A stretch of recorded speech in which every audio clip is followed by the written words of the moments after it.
Scorpion, vous êtes dans une bonne période. Ce week-end sera loin d'être ennuyeux. Au contraire, vous serez entouré d'amis et il y aura de nouvelles activités au menu. Vous pourrez aussi être passionné par les événements, ce qui se passe en France et ce qui se passe ailleurs, et votre côté militant pourrait être très actif. Peut-être faites-vous partie de ceux qui ont une cause à défendre. Dans ce cas, vous êtes déterminé à faire entendre vos revendications. Moi, je suis convaincu. Et vous ?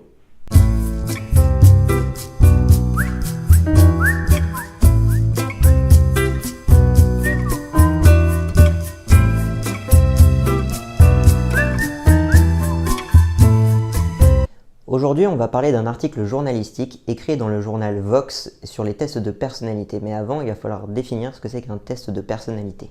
La majeure partie du temps, en psychologie, comme dans toutes les sciences, on essaye de voir les points communs entre les individus. On essaye de voir, par exemple, comment l'éducation, comment le contexte, comment une variable que l'on va imposer aux participants va modifier chez tous les participants, de manière générale, le comportement, les pensées, les émotions, etc.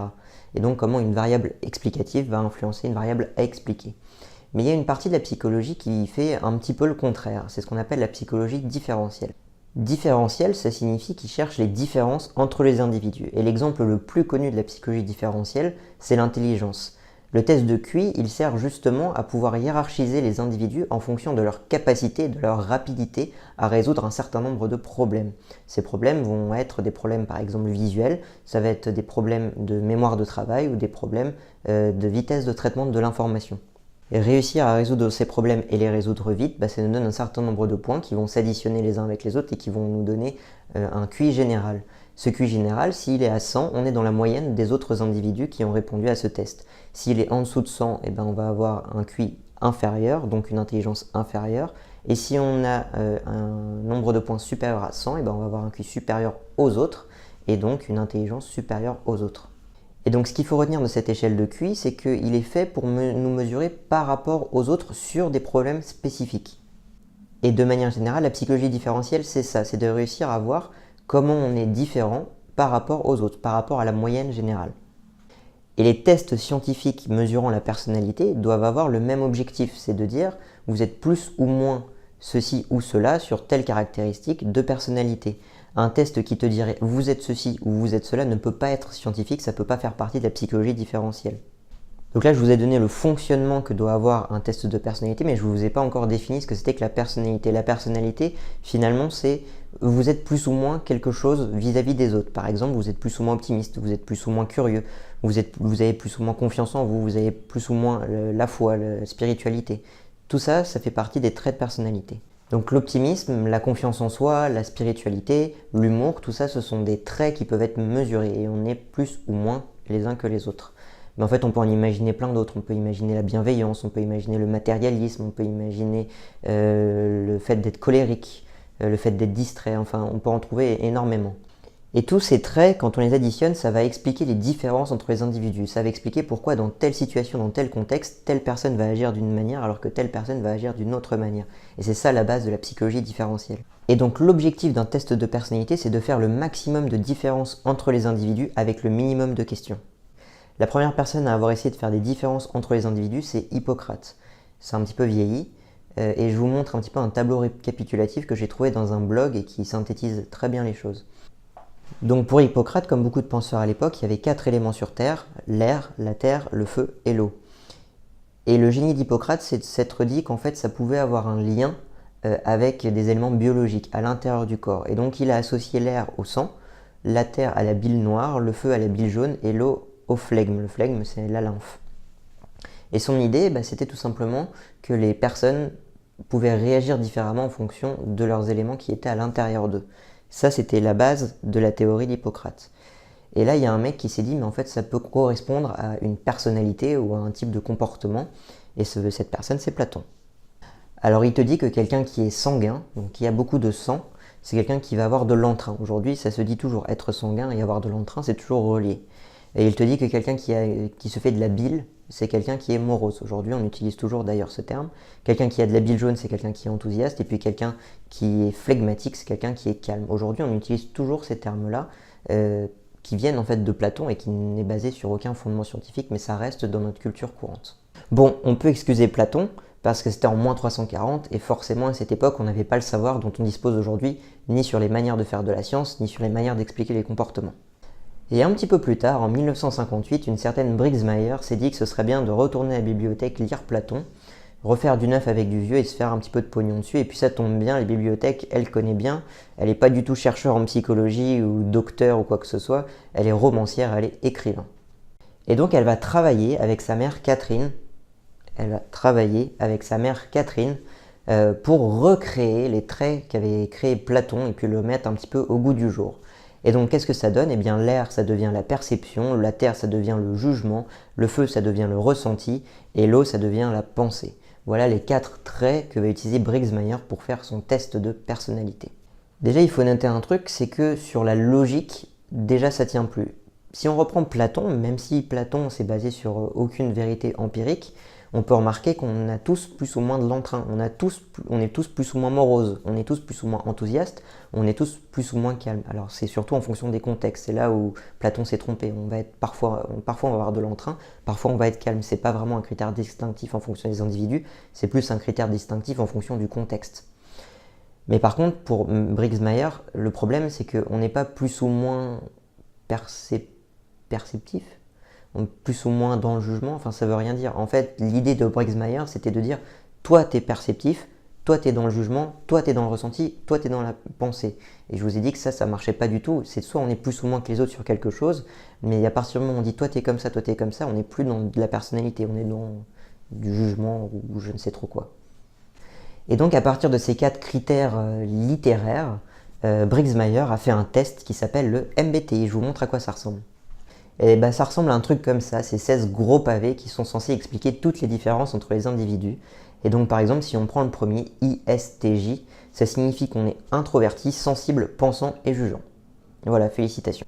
Et donc ce test qui amène à catégoriser les individus, et je dis bien catégoriser, on n'est pas sur du plus ou moins, on est sur des catégories. Le test qui amène à catégoriser les individus fait 93 questions, c'est pas mal, et découle sur 16 types de personnalités. Ces 16 types de personnalités, ils servent, je cite, à donner un cadre de travail puissant pour créer de meilleures relations, créer un changement positif, engendrer l'innovation et parvenir à l'excellence. Fin de citation. Et là, bien évidemment, les entreprises vont se dire « mais c'est génial, si on fait passer ce test à tous nos employés, eh ben, on va pouvoir voir leurs forces, leurs faiblesses, on va pouvoir voir comment ils peuvent faire preuve d'innovation, comment ils peuvent mieux communiquer ensemble, ça va être génial ». Et Briggs Meyer a trouvé un système redoutable pour engranger le maximum d'argent à partir de cette situation. Ils font payer pour faire passer les tests, ils font payer pour repasser les tests, ils font payer pour que des personnes puissent faire passer les tests, et tout cet argent va directement dans la poche de Briggs Meyer. Aux États-Unis seuls, c'est 20 millions d'euros par an qui sont déboursés pour ce test. Alors on disait que Briggs Meyer s'était appuyé sur les travaux de Platon, puis sur les travaux d'Hippocrate. Alors en termes scientifiques, ce test, on avait dit qu'il utilisait les vieilles idées de Platon et d'Hippocrate, mais en fait il y a une personne qui s'intercale là-dedans, c'est Jung, et Briggs Meyer a beaucoup cité Jung dans l'utilisation de ce test. Et par exemple, Jung, lui, il catégorisait les individus entre les percevants et les jugeants, c'est ce qu'il dit. Le problème, c'est que Briggs Meyer a dû oublier la suite de la phrase, qui est que chaque personne est une exception à cette règle. Ah. Et le truc aussi, c'est que Jung, c'est pas vraiment la meilleure validation scientifique qu'on puisse avoir au niveau empirique. Il n'était pas du tout sur le terrain empirique. Donc en termes de théorie scientifique, le MBTI, ça marche pas. Ça marche absolument pas, ni de Platon, ni de Jung, ni même une fois qu'on les utilise, ce que ça a donné pour faire le test. Maintenant, au niveau des questions en elles-mêmes. Les questions, c'est par exemple, je tends à sympathiser avec d'autres personnes, oui ou non. Et ça, c'est un vrai problème parce que les réponses sont dichotomiques. C'est des réponses en oui ou non. C'est pas des réponses sur une échelle, je suis plus ou moins d'accord. Et le problème de ces échelles dichotomiques, c'est que ça ne permet pas de faire des différences entre les individus de base. On n'est même pas sur une idée de la théorie permet de faire des différences entre les individus. On est sur une idée de quand on passe le test, est-ce qu'on peut faire des différences entre les individus? Et c'est pas le cas. Une réponse en oui ou non, ça permet simplement de dire si on est dans la catégorie oui ou dans la catégorie non. Le deuxième point rédhibitoire concernant les questions, c'est sur ce qui s'appelle la positivité de ces questions. C'est qu'en fait, avec le MBTI, tu peux pas être feignant, tu peux pas être paresseux, tu peux pas être égoïste. Non, tu es un performant, tu es un nourricier, un nourrisseur, je sais pas comment on dit. Tu es un penseur. Tu peux pas être négatif, tu es forcément positif. Alors qu'en fait, une personnalité, elle est ni positive ni négative. C'est comme ça que tu es. Et avec le MBTI, tu ne peux être que positif. Et c'est ça le MBTI, c'est pas un test pour comprendre quelle est ta personnalité, qui tu es vraiment, c'est même pas un test pour te catégoriser pour de vrai. C'est un test qui est fait pour te dire bravo, tu es quelqu'un de génial, tu es quelqu'un de formidable, tu es une belle personne, et maintenant crash de 150 euros. Oui, parce que je vous ai pas encore donné les tarifs, mais le questionnaire en lui-même, pour l'acheter, c'est 150 euros, et pour le faire passer, c'est 64 euros. Donc additionné, ça fait déjà plus de 200 euros. Et ça, c'est pour la grille de réponse, mais vous imaginez bien que quand on l'a fait passer en formation et qu'on l'a fait passer à 30 personnes, c'est pour chaque personne ce tarif-là. Et donc imaginez juste l'argent que fout en l'air l'entreprise pour s'entendre dire bravo, vos employés sont formidables et géniaux, c'est juste pas possible. Et pour être habilité à faire passer ce test, pour être un formateur MBTI, il faut passer, je sais plus, 3 jours plus 2 jours. Les 3 premiers jours, c'est 3500 euros et les 2 derniers jours, c'est 1500 euros juste pour faire passer un test qui ne vaut rien. Et le truc, c'est que la personnalité, ça a un rapport avec tes comportements. Si je te dis que tu as de l'humour, tu vas faire plus de blagues. Ou quand on va te faire des blagues, tu vas plus rigoler. Quand on dit que tu es spirituel, tu vas probablement faire usage de plus de rituels spirituels. Tu vas plus, dans ton vocabulaire, utiliser de mots spirituels. Quand je te dis que tu es matérialiste, tu vas probablement plus faire d'achats. Si tu es moins matérialiste, tu vas moins acheter de choses. Tous ces traits de personnalité sont en lien avec un comportement donné. Et le problème, c'est que pour le MBTI, quand tu es un penseur, qu'est-ce que ça veut dire? Comment on va mesurer le fait que tu es un penseur? Comment on va mesurer le fait que tu es nourricier? Comment on va mesurer le fait que tu es un bon jugeur? Ça ne veut rien dire. Ça ne mesure rien, ça n'a aucun lien avec des comportements. Et c'est un vrai problème parce que dans les entreprises, que cherchent à mesurer leur entreprise, quand ils font passer le MBTI, c'est de savoir si telle personne va se comporter de telle ou de telle façon dans l'entreprise. Et le fait que ce test ne mesure absolument rien en lien avec le monde de l'entreprise, ça pose un vrai problème. Les gens se sentent bien quand ils le passent, mais ça ne prédit rien sur ce que va faire cette personne dans l'entreprise. Et maintenant, on va passer au pire du MBTI, ce que je n'ai pas encore évoqué, c'est qu'un test de personnalité, une personnalité de base, c'est quelque chose qui est durable dans le temps. Si je fais tel comportement et qu'en fait, le jour d'après, je fais un autre comportement, c'est pas ma personnalité qui est en jeu. Ça va être le contexte, ça va être mon humeur, ça peut être tout et n'importe quoi, mais pas notre personnalité. La personnalité doit être durable dans le temps. Et bien pour le MBTI, on a une étude qui montre que quand on a fait passer des personnes le MBTI une fois, et qu'on l'a fait passer 5 semaines après, donc à peu près 1 mois et demi après, 50% des participants n'avaient pas les mêmes résultats. Et le problème de ça, c'est que ces participants, quand on leur demandait s'ils étaient satisfaits, dans les deux cas, ils étaient satisfaits du résultat qu'ils ont eu. C'est-à-dire qu'ils peuvent avoir une catégorie de personnalité et dire « bah oui, c'est vraiment moi », et puis 1 mois et demi après, une autre catégorie de personnalité qui n'a rien à voir avec la première et dire « ah bah oui, c'est moi aussi ».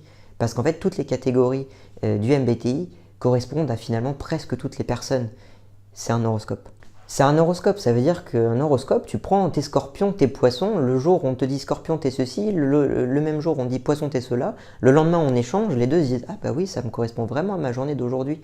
Et le MBTI c'est pareil, 1 mois et demi après, on leur donne des catégories complètement différentes, ils disent oui ça me correspond très bien, c'est la même chose et c'est un horoscope qui coûte une blinde. Donc si j'ai un conseil à donner à tous les chefs d'entreprise qui nous regardent, peut-être le ou la chef d'entreprise qui nous regarde, c'est d'utiliser un test beaucoup plus performant que le MBTI avec beaucoup plus d'avantages, c'est l'horoscope. Utiliser l'horoscope, ça a 3 avantages. Le premier, c'est que ça change tous les jours, le deuxième, c'est que c'est moins cher, et le troisième, c'est que vos employés ne verront aucune différence. Avant de terminer cette vidéo, je voudrais résumer les points pour lesquels le MBTI n'est pas un questionnaire de personnalité valide. Le premier point, c'est que les questions sont en oui ou non et ne permettent pas de distinguer si les individus sont plus ou moins la caractéristique. Le deuxième point, c'est que les individus sont catégorisés, donc ils ne sont pas en toi tu es plus ou moins ça, ils sont en toi tu es ça et toi tu es ça, et ça c'est pas du tout de la personnalité. Troisième point, pour une même personne, il y a de très nombreuses catégories qui nous correspondent, et ça c'est le typique non pas d'un test de personnalité mais d'un horoscope. Quatrième point, il n'y a pas de stabilité dans le temps. Si on fait passer un test de personnalité MBTI 1 mois et qu'on le fait passer le mois d'après, on a 50% des gens qui vont avoir un résultat complètement différent et dans les 50% restants, on va avoir quelques différences aussi. Point numéro 5, les catégories du MBTI ne sont pas faites pour catégoriser les personnes selon des points positifs et négatifs, mais uniquement pour des points positifs. Le MBTI n'est pas fait pour catégoriser les gens de manière générale, c'est fait pour que les gens se sentent bien après l'avoir passé. Et 6, c'est le dernier point, le MBTI n'a aucun lien avec les comportements. Or, des personnalités, on peut voir les différences de personnalité entre les personnes en fonction des comportements qu'ils ont à partir de la personnalité. Pour le MBTI, il n'y a aucun lien entre les catégories et les comportements que les personnes vont adopter ensuite. Voilà, ce résumé clôt cette première vidéo et dans une seconde vidéo, on va parler du DISC qui est un autre test de personnalité. On va voir à quel point il est semblable au MBTI et puis on va parler aussi du Big Five qui lui est le test le plus utilisé en psychologie, qui est le test scientifique valide qui va correspondre à un vrai test de personnalité. À la prochaine vidéo.